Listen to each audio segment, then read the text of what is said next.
The Rock, The Rock, The Rock. Everybody loves The Rock. What's up, YouTube? And today I wanted to go talk today about WWE and what they've been doing with the Bloodline storyline in Cody Rhodes. Long story short, it's 2020. Hindsight, not the best year.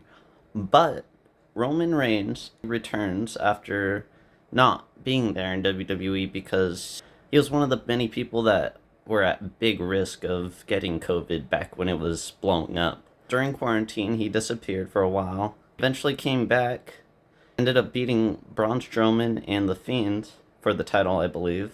And from there, his reign just went and got bigger and bigger and bigger.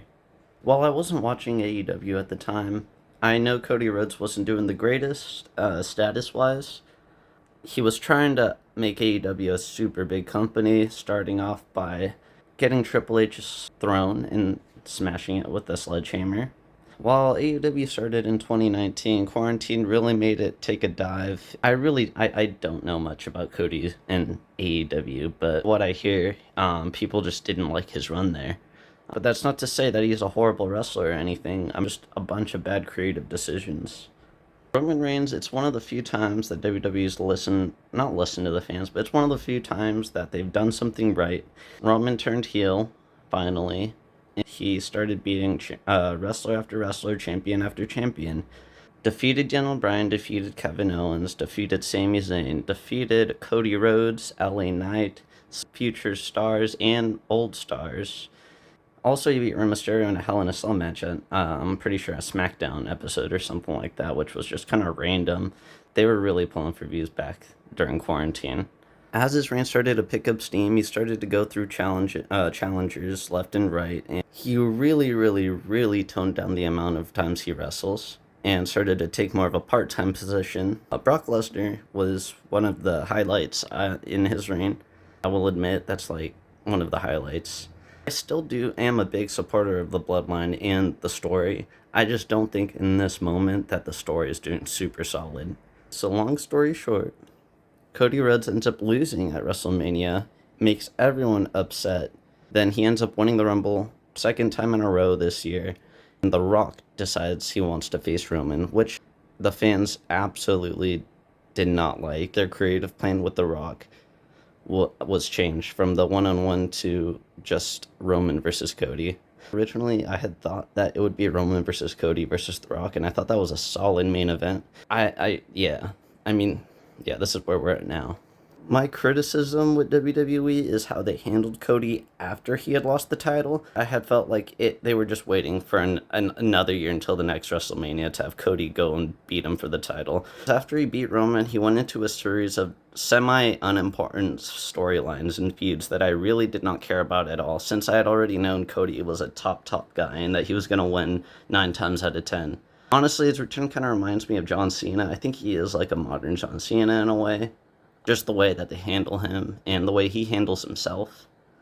It's the reason I wasn't entirely excited for Cody versus Roman, but now that I'm realizing The Rock turned heel, I'm starting to realize that the Cody versus Roman thing is gonna pan out pretty well.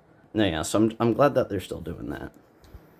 My issue with The Rock is that he came back for a payday. He doesn't actually care about the fans, and he's only here because it will further cement his status in Hollywood and the WWE.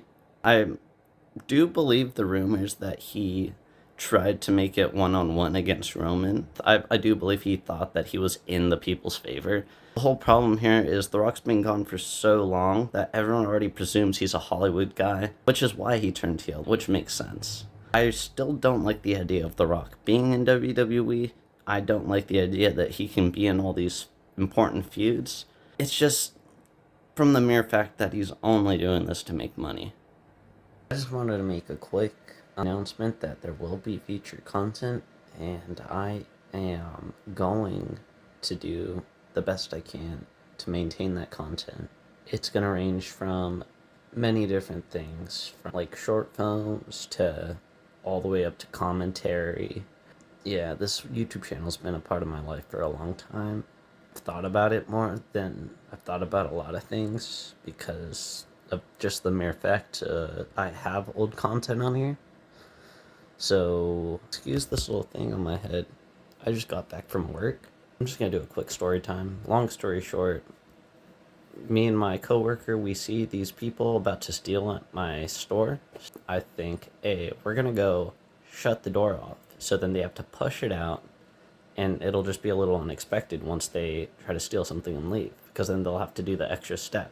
Some drunkard, who I guess comes every night, all of my coworkers know of, he comes in our line. We have a conversation about drinking. I didn't think he was drunk at the time, but we were talking about the fact that those kids were stealing. Of course, Kevin, being drunk, leaves, and I tell him to push the door open. He has no idea where he is. He looks at me and my coworker, and he's like, "It's locked. How do I get out?"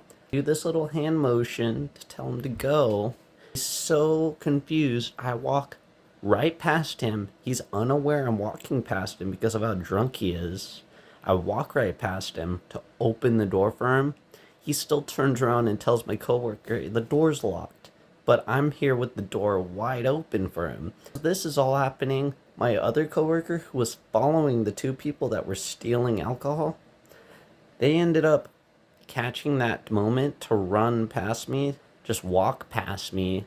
These two kids, I can't do nothing about it because it's just policy. I basically let two kids steal alcohol and some flowers from my store because some guy didn't know how to open a door. I physically opened a door for him to get out, only for the two kids to escape that way. Also, I thought I'd bring this up, but what's up with the inconsistent booking on WWE's end? Quarantine was coming back, and things were starting to get more normal. I remember their booking decisions were so good. Just that whole Matt Riddle era, right after quarantine, was peak booking from Triple H. I don't know what he's done now.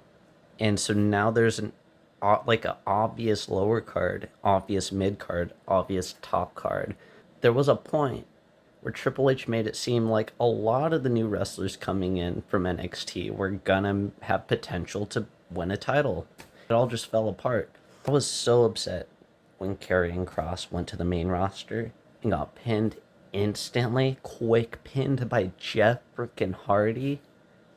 Like, long story short, first day I saw him wrestle on NXT, I thought, this dude is a main eventer and this guy's gonna go places. He comes in, destroys a jobber in like less than a couple minutes, of course, because it's a jobber. At the same time, they continued with that reign throughout all of NXT. He was undefeated up until Samoa Joe beat him in singles competition. He had some solid matches. I think he had one with Finn Balor, of course. Any match with Finn Balor in NXT was solid. And with the NXT Championship around his waist, he comes to the main roster only to get quick pinned by Jeff freaking Hardy. So upset when that happened. And I instantly knew Vince McMahon saw absolutely zero in that individual. The truth is, Vince McMahon is so dumb for not booking him correctly. I thought he was going to be the one to topple Roman Reigns. I thought he was the guy that was going to beat Roman Reigns a year or two into Roman's reign. And I still think that would have been a perfect decision had they not screwed up his opening match with Jeff Hardy. I just wanted to get that off my chest real quick. The only other wrestler I actually want to see beat Roman Reigns, not honestly Cody. He's too... Don't get mad at me, but he's a little too basic for my taste. He's just not my kind of wrestler, you know what I mean? Like, that's saying a lot, though, because the thing about wrestling is Cody Rhodes is, like, absolutely dedicated to his craft. Yet, his character, I just personally cannot stand. He is, honestly, a crybaby. I've been seeing him go to the ring with his mic and complain about him, like, getting beat up. Like, that kind of turned me off from him, honestly. No, yeah, I still think Karrion Kross would have been good.